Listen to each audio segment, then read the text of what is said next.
이제 저녁 8시 30분 퇴근 후 퀴즈 한판. 혼자 하지 마세요. 같이 해요. 매일 저녁 8시 30분 많은 참여 바랍니다. 두 분과 함께 하겠습니다. 토마토 투자클럽 김민준 전문가, 알파경제 김종현 이사 모셨습니다. 안녕하세요. 안녕하십니까. 예, 이슈 알아보겠습니다. 오늘은 엔비디아 실적 발표 다뤄보겠습니다. 꽤나 괜찮은 것 같은데 뭔가 좀 시장의 반응은 싸늘하고 정말 그런 것인지 데이터를 뜯어보면서 오늘 반도체주에 미칠 영향력 알아보도록 하겠습니다. 김민준 전문가님, 실적 하나씩 좀 분석을 해주시죠. 네, 실적은 너무 잘 나왔다. 저는 이렇게 평하고 있습니다. 명분론의 하나일 뿐이다. 결론적으로 먼저 말씀을 드리고요. 실적은 여러분들 예상했던 걸 훨씬 넘어갔던 것 같고, 저의 예상도 넘어갔던 것 같습니다. 일단 엔비디아에 관해서 설왕설래가 가장 많았죠. 연초에도 많았고, 중간에도 많았습니다. 또 관세가 있었을 때도 많았는데, 엔비디아 딱 한 문장으로 정리하면 실적으로 증명했다. 단지 이제 명분론이라는 것이 해석의 여지로 몰아가는 것 같습니다. 지금 시간에서 조금 밀리고 있는데 두 가지 이유입니다. 중국 매출 이야기가 좀 나왔고요. 데이터 센터 매출이 약간 부진했다. 이 두 가지 이유인데 글쎄요. 지금의 엔비디아의 실적으로 본다면 엔비디아의 독과점이 과연 3, 4분기에도 꺾일 것인가에 대해서는 저는 그렇지 않다. 이렇게 좀 보고 있고 애널리스트 모두의 예상치를 상회한 실적을 냈습니다. 그렇기 때문에 저는 실적으로 화답을 하고 있는데 심플하게 좀 정리를 해드리면 연초에도 말씀드렸어요. 여러 가지 건강한 의견들이 있었는데 조정받았을 때는 엔비디아를 사야 된다 그랬고 이 시간에도 100불 언저리에서 추천을 드렸는데 175불 말씀드렸거든요. 제가 생각하는 목표가로 훌쩍 넘어갔습니다. 기대 수익률도 좋았고 지금 185불 언저리가 약 고점 구간인데 최근에 외국계에서 엔비디아 목표가를 상향 조치했습니다. 215불까지 올렸고요. 그러면 215불 언저리를 이제 동의할 수 있을 것이냐? 저와 시청자분들의 의사 결정 과정인 것 같은데 저는 최근에 빅데이터를 돌려보니까 205불 정도까지는 조금 더 추가 동력이 있는 것 같습니다. 단지 이제 왜 이렇게 해석의 여지나 명분론으로 몰아갔느냐 이 부분을 좀 정리해봐야 될 것 같은데 우리가 단편적으로 잊고 있습니다만은 다음 주에 고용 지표가 있습니다. 얼마 안 남았습니다. 지금 물리적으로 따져도 일주일이죠. 앵커님이 이제 전달을 해주시겠지만 다음 주에 고용 지표가 있고요. 그 다음 주 2주 정도 지나면 양옵션 또 만기일이 있습니다. 국내가 9월 11일 날 있고 그 다음 주에 또 미국의 양옵션 만기일, 네만의 날이 있기 때문에 저는 사실 그런 이유가 조금 더 파생 시장에서 더 크지 않나라는 판단을 하고 있고 중요한 것은 지금 엔비디아 실적은 꼭지가 아니라 저는 좀 다른 생각을 갖고 있는 게 오히려 AI 사이클 연장 신호를 봤다. 이 실적을 보면 그렇지 않느냐. 실적과 주가 흐름으로 증명을 했다고 보여지고 여전히 AI 트렌드는 강세라고 보여집니다. 그러면 우리가 주가를 접근할 때의 공식인 것 같은데 추격 매수는 지양해야죠. 지금 180불 언저리에서 들어간다는 것은 조금 어불성설인 것 같고요. 며칠 전에 한 일주일 정도 좀 지났습니다. 170불을 약간 깬 적이 있었거든요.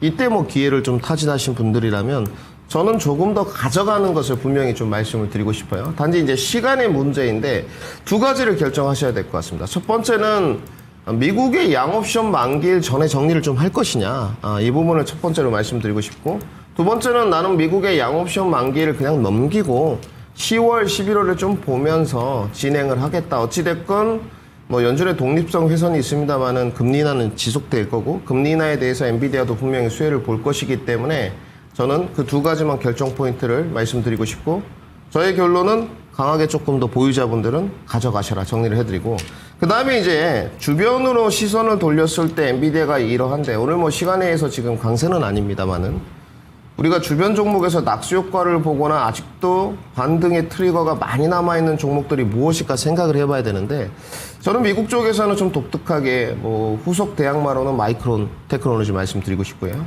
그 다음에 이제 브로드컴 그리고 엔비디아가 꺾이는 것은 TSMC가 꺾여야 된다고 저는 보고 있기 때문에 이 세 종목들은 더 갈 수 있지 않느냐. 단점도 있습니다. 마이크론 같은 경우는 어찌됐건 3인자라는 거 3이고 브로드컴 같은 경우는 통신이라는 것이 강점이긴 하지만 약점이기도 해요. 다양성이 없다는 거죠. 이 부분은 약점으로 좀 뽑아야 될 것 같고요. 그 다음에 국내에 관해서는 역시나 삼성전자인 것 같습니다. 삼성전자가 여전히 지금 밴드 범위 한 7만 원 정도에서 7만 2천 원을 왔다 갔다 하는데 여기서 우리가 매크로 변수를 잘 이겨낸다면 여전히 다음 레벨업으로 가는 준비 과정이지 않느냐 이렇게 판단을 하고 있고, 여기서 이제 조금 더 퍼포먼스를 즐기실 분들은 하부 종목으로 시선을 좀 돌리는 게 필요하지 않나. 그 결과물들은 뭐 이수페타시스, 코미코, 이오테크닉스, 유진테크 이런 종목들의 시세 반등으로 증명을 했던 것으로 저는 판단하고 있습니다. 현재 엔비디아가 시간의 거래에서 밀리고 있는 이유는 엔비디아 탓이 아니다. 뭔가 시장은 빌미가 필요했고 실적 실망이 아니라 뭐 고용지표 앞두고 동시 만기일 앞두고 이런 부분에 따른 경계감이 시가총액 1위 엔비디아 쪽으로 발현이 되는 것이다라는 설명이신 건데, 그러면 전문가님은 오늘 국내 반도체 종목군들 엔비디아 효과는 없을 걸로 보세요? 네, 일단 제가 봤을 때 내일 정도에 진행이 될 것 같습니다. 엔비디아 실적이 어찌됐건 뭐 장중에 조금 흘러나오긴 했거든요. 근데 시간에서 좀 내려가고 있기 때문에 오늘 국내 시장의 반도체 시장은 좀 뜨뜻미지근 할 것 같고요. 오후장이 된다면 좀 달라질 수는 있을 것 같습니다. 어제도 오후장에 조금 달라지는 모습이 있었거든요. 그렇기 때문에 장 초반에는 조금 경계감을 가지시고 오후장에 오늘 데일리 흐름으로는 좀 주목을 해보고, 내일 금요일임에도 불구하고 저는 반등이 나온다면 금요일은 좀 기대해 볼 만하지 않나 이렇게 정리를 좀 해야 될 것 같습니다. 네. 그러면 이사님은 엔비디아 실적 어떻게 보셨어요?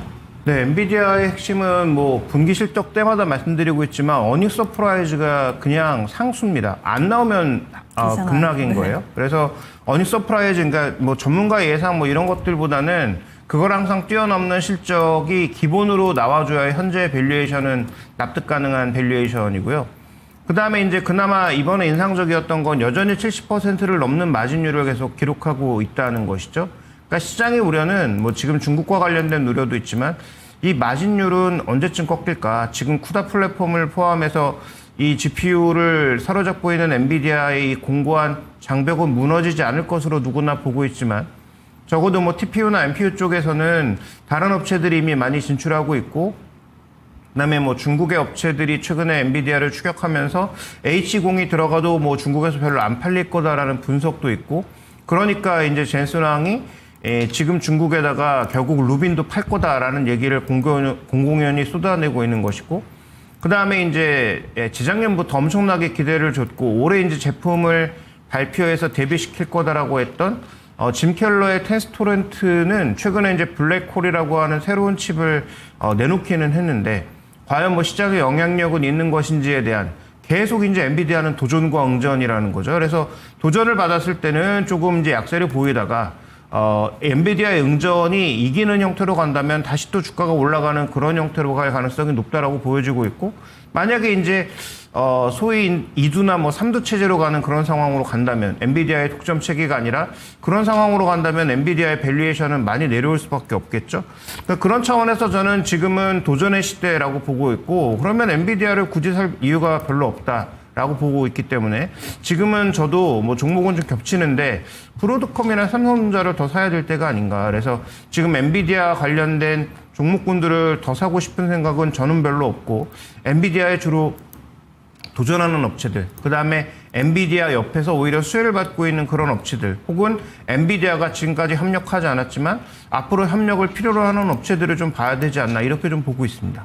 네, 그러면 이사님도 오늘 엔비디아 효과, 앞으로도 엔비디아에 대해서 크게 기대를 건다거나 예전처럼 엔비디아발 호재로 인해서 급등한다거나 이런 일은 조금은 힘들 거다라고 보시는 거죠? 시간이 지나서 여러 가지 도전들이 다 쓸데없는 것이었다. 여전히 엔비디아 독자적으로 남는다라면 그때는 다시 또 업그레이드가 되겠죠. 그래서 엔비디아가 처음에 1조 달러 넘어갈 때만 하더라도 엔비디아가 시총 1위로 올라올지 누가 알았겠습니까? 그런데 결국 엔비디아가 그 공고한 여러 가지 도전들을 이겨내고 혼자 이 시장을 장악하면서 지금까지 끌고 온 거잖아요. 그래서 뭐 이번에 도전이 좀 거셀 것 같은데 그 도전을 모두 물리치고 엔비디아만 남는다면 뭐 다시 또 여전히 시총 1위로 갈 수 있는 그런 흐름이겠지만, 저는 지금 현재 이 시기, 지금부터 뭐 내년 뭐 한 1분기 정도까지는 굉장히 이제 도전의 시기들이 나올 것이기 때문에, 그러면 엔비디아가 강하게 가긴 어렵다. 그래서 중국 쪽은 제가 보기에 공략하기가 이제 점점 어려워질 것 같고, 중국의 지역에서 또 도전을 받는다면 엔비디아의 주가 수익률은 상대적으로 좀 떨어지지 않겠느냐, 이렇게 좀 보고 있습니다. 네, 알겠습니다. 그래서 엔비디아와 관련해서 오늘 시장에서 뭐 반도체주의 강한 상승이라든지 이런 부분들은 조금은 어렵지 않을까. 그리고 두 분의 약간의 시각 차이도 같이 확인해 볼 수 있습니다. 그렇다면은 오늘장 어떤 섹터를 봐야 될까요? 업종으로 넘어가겠습니다. 김윤 전문가님. 네, 오늘은 좀 세세하게 알려드리고 싶어서 반도체 안에 파운드리만 좀 따로 준비해봤습니다. 네, 파운드리 그리고 이사님은요? 네, 어제 다뤘어야 되는데 어제 못 다뤘으니까 항공 업종에 대해서, 대한항공에 대해서 좀 다뤄봐야 될 것 같습니다. 알겠습니다. 그럼 첫 번째로 파운드리. 반도체 중에서도 파운드리만 좀 떼서보자 해주셨는데 이쪽에 뭔가 새로운 업데이트된 내용들이 좀 있을까요? 네, 업데이트된 내용도 있지만 역시나 시장의 시선이 여기로 좀 쏠려 있는 것은 자명한 것 같습니다. 예전과 이제 보는 시선이 좀 자체가 틀려졌죠. 우리 시청자분도 아시겠지만 뭐 삼성전자의 파운드리의 어떤 수주 계약들이 나오기 전까지는 기대감과 의심의 눈초리가 같이 공존하고 있었던 것 같습니다. 기대와 우려가 아니고 의심의 눈초리가 있었다면 지금의 의심의 눈초리는 없는 것 같습니다. 확실히 정리를 좀 해드리고요. 그러면 파운드리 종목의 주가를 좀 보자고요, 우리가. 결국은 넘어가야 될 것 같은데 첫 번째 종목이 TF입니다. 전일 시장이 미지근했어요. 뭐 현대 그룹주들 좀 빼고는 미지근했는데 그 안에서도 좀 퍼포먼스를 보여줬던 쪽이 어디냐? 파운드리였고 그 종목의 첫 번째가 TF였다. 이렇게 정리를 해야 될 것 같습니다.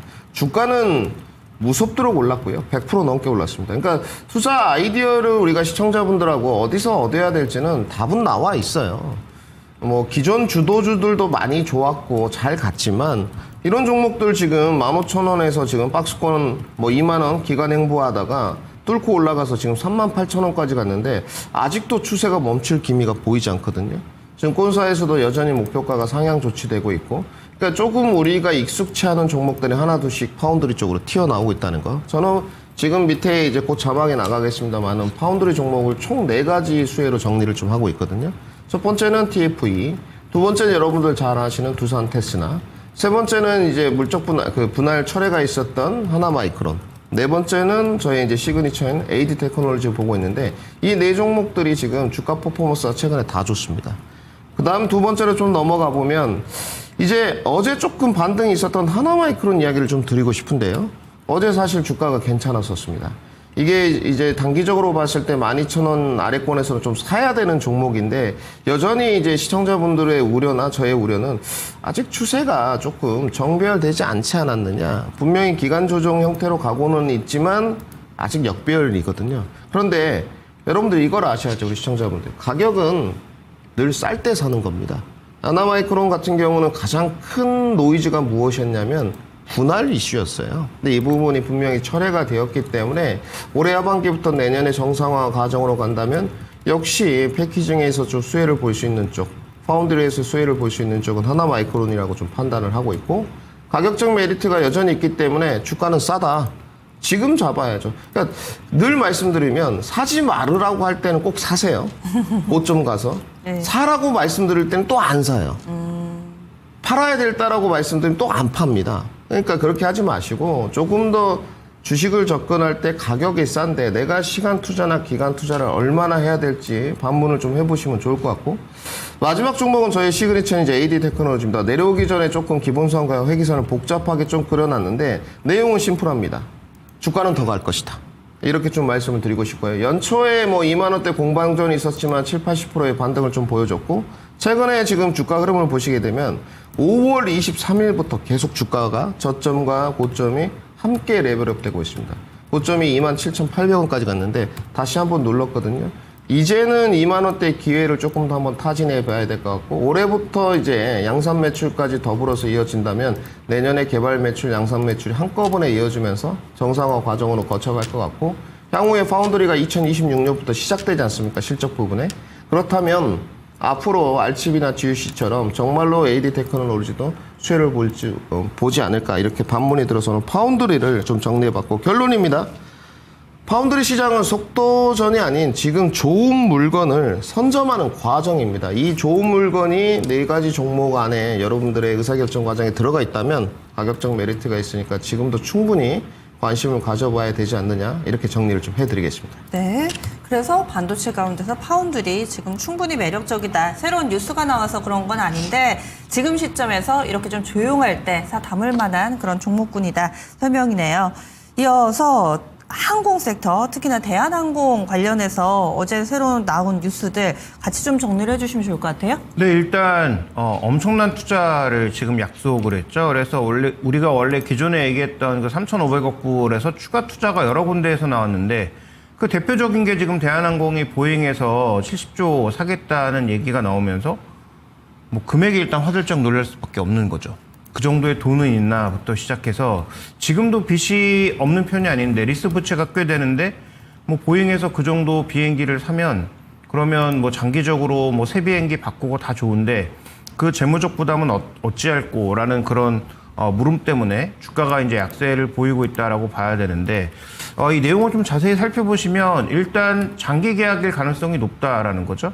그래서 대부분의 이제 대통령 가서 무언가 발표하는 것들이 잘 살펴보시면 없던 게 새로 생기는 게 아니고 기존에 있던 걸 모아서 발표하는 경우가 많다. 그러면 대한항공이 아시아나항공이랑 합병하고 나서 오래된 기체들을 바꾸는 그 장기 계약을 한꺼번에 묶어서 그냥 발표했을 가능성이 높다라고 봐야죠. 그리고 이게 10년짜리일지 뭐 15년짜리일지는 모르지만 굉장히 생각보다 긴 장기 계약일 가능성이 높다.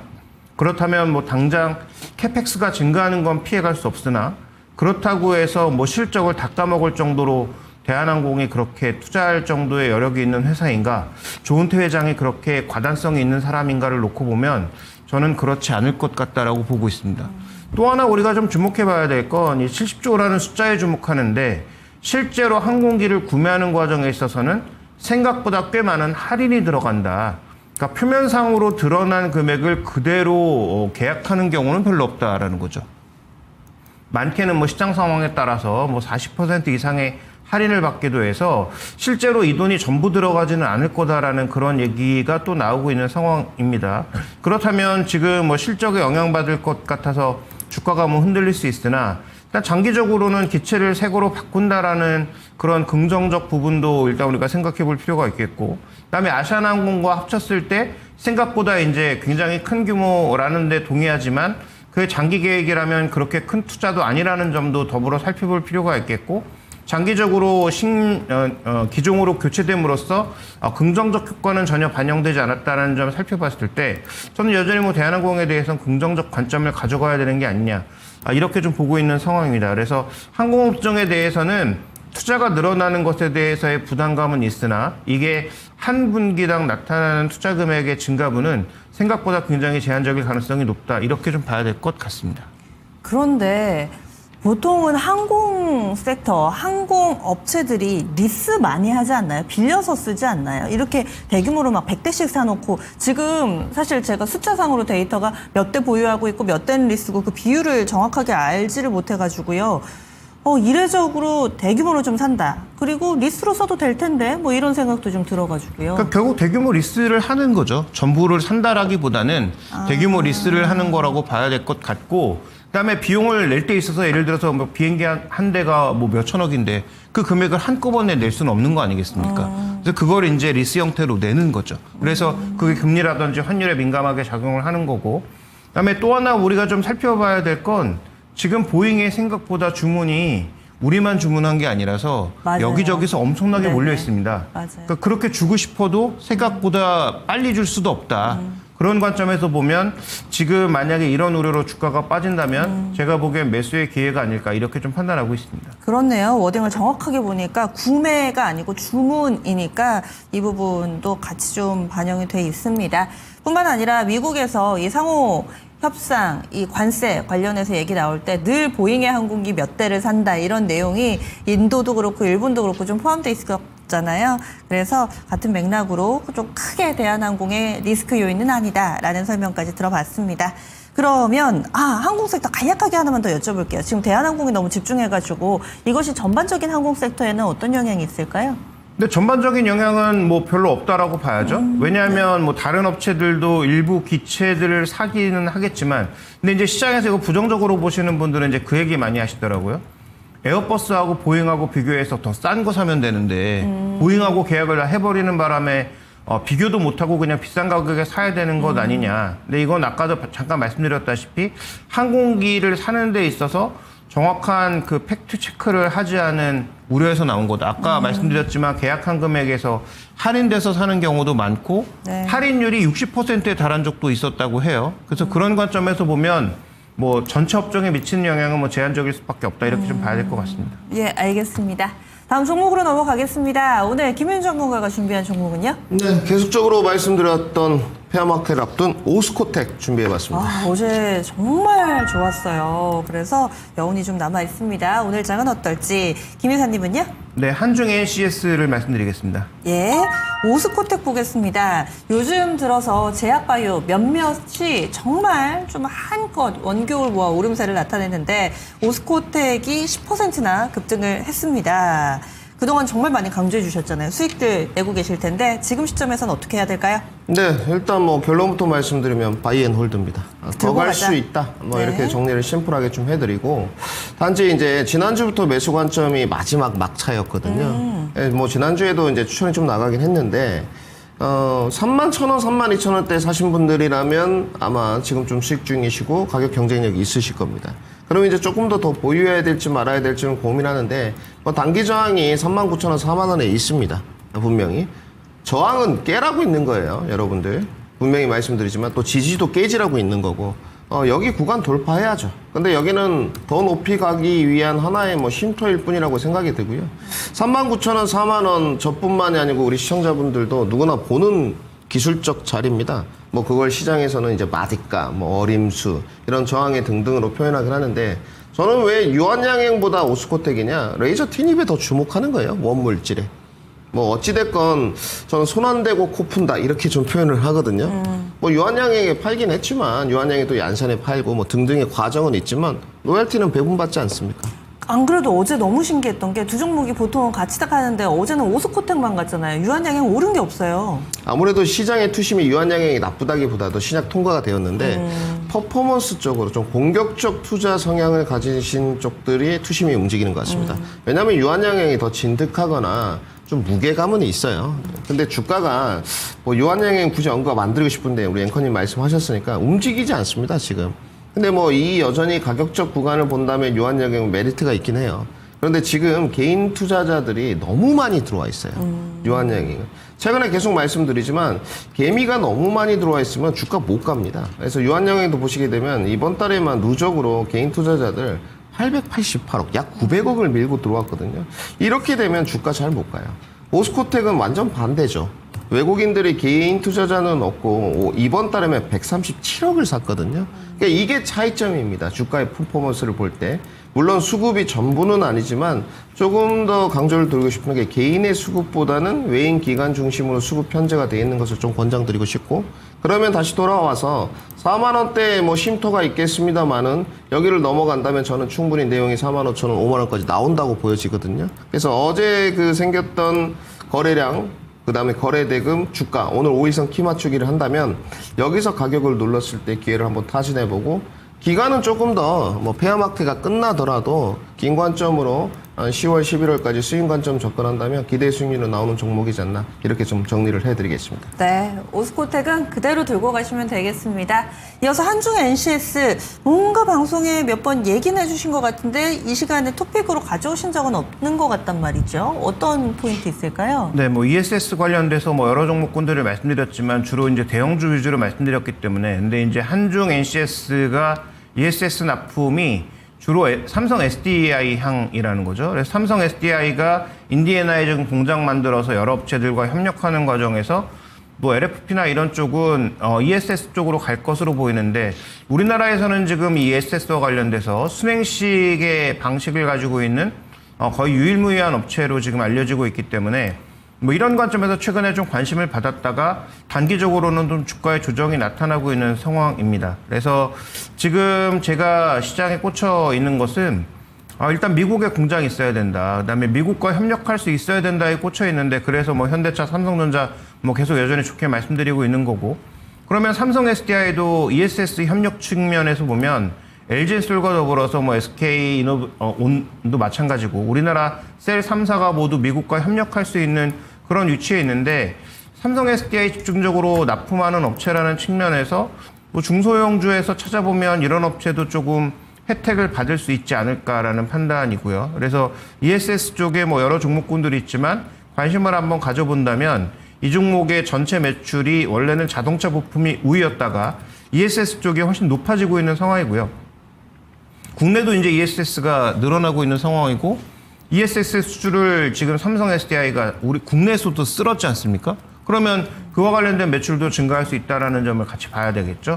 그런 차원에서 저는 한중 NCS 한번 살펴볼 필요가 있지 않나 이렇게 보고 있습니다. 네. 이렇게 두 종목이 나왔습니다. 오늘 오스코텍과 한중 NCS, 토마토 AI의 선택도 확인하겠습니다.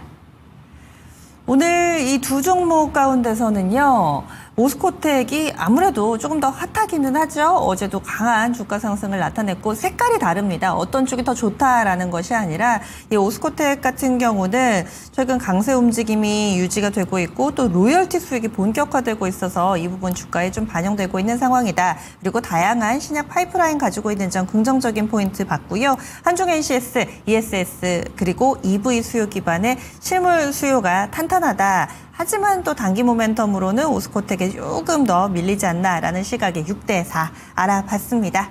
이렇게 해서 체크앤스탁 마무리 짓겠습니다.